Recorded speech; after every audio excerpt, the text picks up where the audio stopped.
Eh bien bonjour à toutes, bonjour à tous, c'est TopTof et aujourd'hui on se retrouve pour un nouveau débrief télé. Et ce débrief va aujourd'hui parler de Tout le monde veut prendre sa place. Alors comme d'habitude, chaque fois que je fais un débrief télé, c'est parce qu'il y a un événement qui s'est produit, ou un champion qui est parti. Et aujourd'hui donc un champion est parti, en la personne de Sébastien, que voici. Et comme d'habitude, Sébastien, à chaque fois qu'un grand champion part, on va faire le débrief donc, de ce candidat. Donc Sébastien que vous voyez ici, donc, qui a été éliminé donc, aujourd'hui ce 20 avril 2023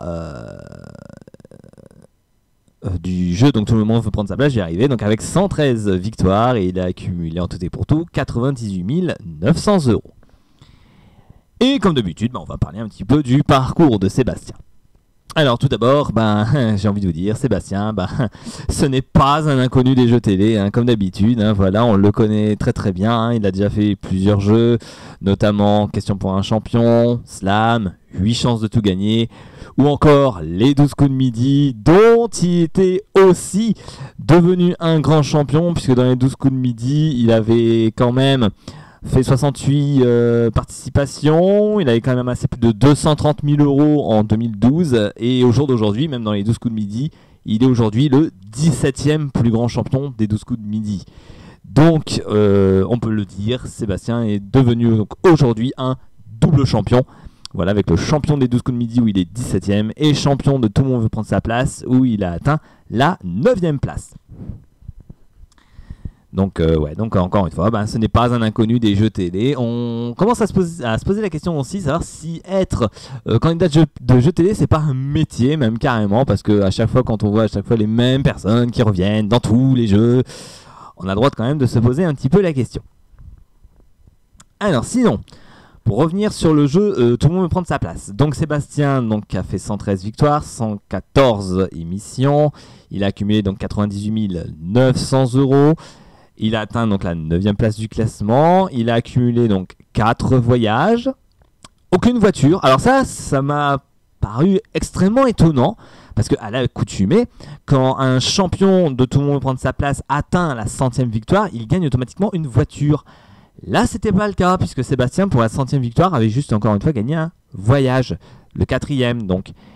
Et je suis très étonné. Pourquoi ils n'ont pas offert une voiture à Sébastien? Alors, certaines rumeurs m'ont fait part qu'apparemment Sébastien n'aurait pas voulu d'une voiture. Il n'en a pas voulu et c'est pour ça qu'apparemment on lui a offert un voyage. Sachant que Sébastien avait gagné déjà dans les 12 coups de midi, il avait déjà gagné quand même 3 étoiles mystérieuses. Donc 3 voitures déjà dans le jeu.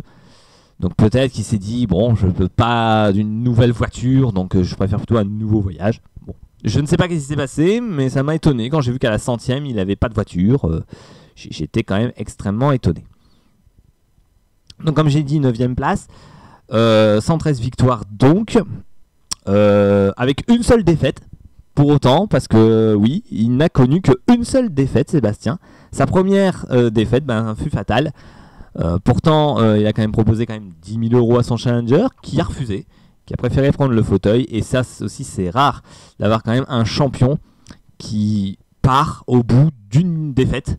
Notamment un grand champion, puisque souvent les grands champions partaient souvent au bout de 2-3 défaites en moyenne. Là, partir au bout de la première défaite, pour un grand champion comme lui, c'est un record, quasiment. C'est un record. Mais ce n'est pas pour autant un record de victoire de suite. Puisque on peut se dire 113 victoires, donc il a quand même 113 victoires de suite, c'est un record, on peut dire, dans le jeu.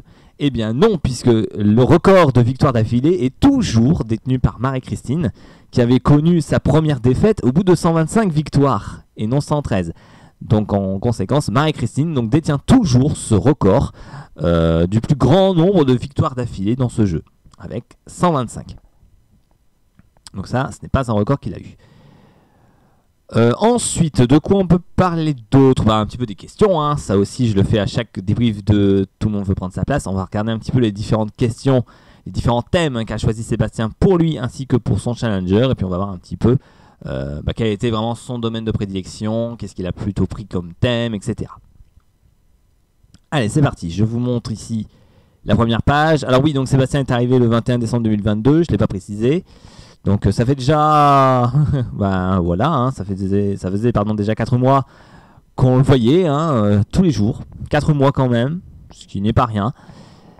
Et on va voir un petit peu donc ici ce qu'il a eu. Alors tout d'abord pour son premier défi, donc Sébastien en tant que challenger a eu les femmes scientifiques. Donc c'est un thème que lui avait choisi le champion et s'en est très très bien tiré puisqu'il avait déjà fait 24 points. Voilà, je vous laisse un petit peu lire la suite. On passe à quoi? Donc on a de la gastronomie lyonnaise, l'Orange Jalabert, la famille Ingas, le hockey, les villes d'Asie, les opéras célèbres, les cours d'eau de France, les jeux vidéo, les sportifs espagnols, Toulouse, la série Engrenage, les sportifs de légende. Allez, je vous montre ici la deuxième page. N'hésitez pas à faire pause si vous souhaitez voir vraiment chaque thème en précision. La Picardie, Paul Cézanne, la région PACA, Peter Pan, la Nouvelle-Zélande, les médecins célèbres, les phrases historiques, le commissaire Maigret, les drapeaux du monde, le Massif central, les Louise, le football féminin, Leonardo DiCaprio, les fruits de l'été, la série Alerte à Malibu, les Julie, Vincent Cassel, la Finlande.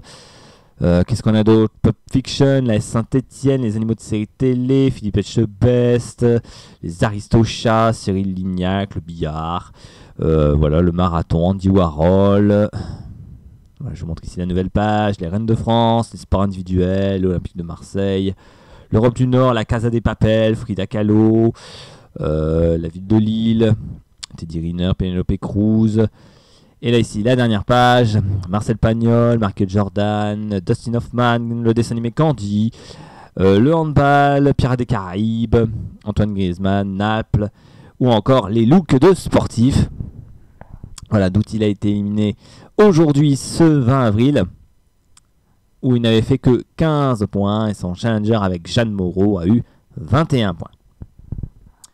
Donc comme d'habitude, j'ai fait en dessous mon petit récapépète, on va dire, de ce qu'il a pris en grande quantité. Et on voit que la majorité des thèmes en ce qui concerne Sébastien, c'était surtout des thèmes célébrités, des thèmes people. Donc vraiment des thèmes sur une personnalité en particulier. Donc voilà surtout ce qu'il a pris en général. Suivi derrière d'un thème géographie, pareil, 23 fois, donc des thèmes tout ce qui est en rapport avec des villes, des pays, des continents, ou j'en passe. Derrière les sports et loisirs, voilà, donc tous les thèmes sportifs. Donc on l'a vu aussi pas mal, et notamment on l'en voit sur cette dernière page, même on voit carrément même des célébrités, mais ce sont des sportifs célèbres. Donc encore une fois, je prends le cas de Michael Jordan ou Antoine Griezmann sur cette dernière page. Un peu de thèmes télé, bon, là par exemple je vois Candy ici. Voilà, des thèmes, pas trop de thèmes télé, puis bon derrière des thèmes qu'il n'a pas trop pris non plus.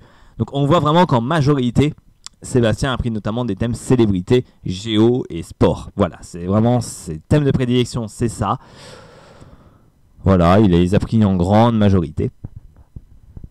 Et voilà, donc pour Sébastien. Alors aussi, on voit au niveau de ses scores. Alors attendez, je vais reprendre la première page, quand même pour qu'on puisse voir les scores. Alors, jeu truqué, comme d'habitude, j'ai toujours des commentaires qui disent oui, le jeu est truqué, il prend ce qu'il veut, il est forcément avantagé, il a des questions plus faciles, etc. Encore une fois, pour moi, le jeu est honnête. C'est juste que c'est la règle qui veut ça. Je le rappelle une fois de plus que c'est le challenger qui décide c'est le champion pardon, qui décide quel thème il prend pour lui et pour son challenger. C'est le jeu qui veut ça, ce n'est pas de la triche, c'est vraiment le jeu qui veut ça. C'est le jeu qui avantage le champion. Et ce n'est pas une triche, c'est vraiment le jeu qui veut ça. D'autant plus que comme on regarde ici, on voit que Sébastien n'a pas fait beaucoup de strikes, il n'a pas fait beaucoup de 30 points, ce qui lui assure en tout cas la place de champion quoi qu'il arrive et quoi qu'il en coûte. Et ça, il n'a pas fait beaucoup de fois, puisque quand je revois ici le récapépète, notamment on voit ici encore une fois des scores. Là par exemple on voit sur le football féminin il a fait 30 points. Donc une fois. Qu'est-ce qu'on voit d'autre?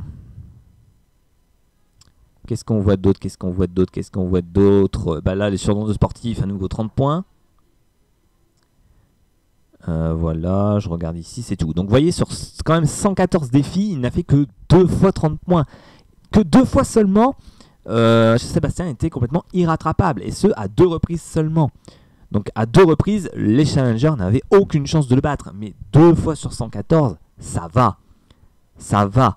Il y a pire. Après, c'est vrai qu'il a quand même fait énormément de gros scores. Je sais même plus c'était quoi son petit score. Là, par exemple, là, on voit avec Dustin Hoffman, où il n'a fait que 10 points seulement. Après, qu'est-ce qu'on voit d'autre? Là, l'Europe du Nord, il n'avait fait que 13 points seulement. Voilà, des scores en dessous de 15, il en a quand même fait pas mal. Vous voyez, les animaux de série télé 14, des salles de spectacle 13. Jules Verne, il a fait que 15. Louis Pasteur, pareil, 15. Donc, vous voyez, il y a quand même des occasions, quand même pour les challengers, de battre Sébastien. Vous voyez, Louise 13. Voilà, je continue un petit peu. Les animaux nocturnes 15. La Finlande 13. Voilà, Montréal 10. Peter Pan 9. Vous voyez, il y a quand même des occasions quand même pour les challengers de le battre. Il y avait quand même des occasions. Occasion manquée, dommage. Voilà, le commissaire Maigret 9. Je crois que 9 c'était vraiment son pire score. Qu'est-ce qu'on a encore? Les cours d'eau 15. Mesurer le temps 14. Et là c'est à nouveau lui. Donc vous voyez, son pire score c'était 9 points. 9 points seulement. Donc il y avait quand même des grandes occasions quand même pour les challengers de le battre. Parce que 9 points à battre, franchement, c'est assez simple. C'est assez simple. Et certains challengers, malheureusement, n'ont pas réussi à le battre. Notamment, là je vois sur cette première page, on le voit ici avec le 7ème duel, où il y avait même une égalité 11 partout.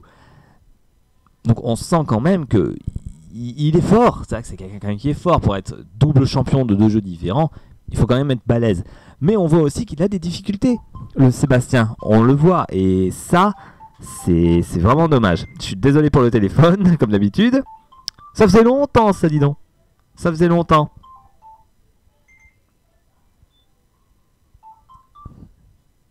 Voilà, excusez-moi pour le téléphone. Ça faisait longtemps, oui, comme je disais.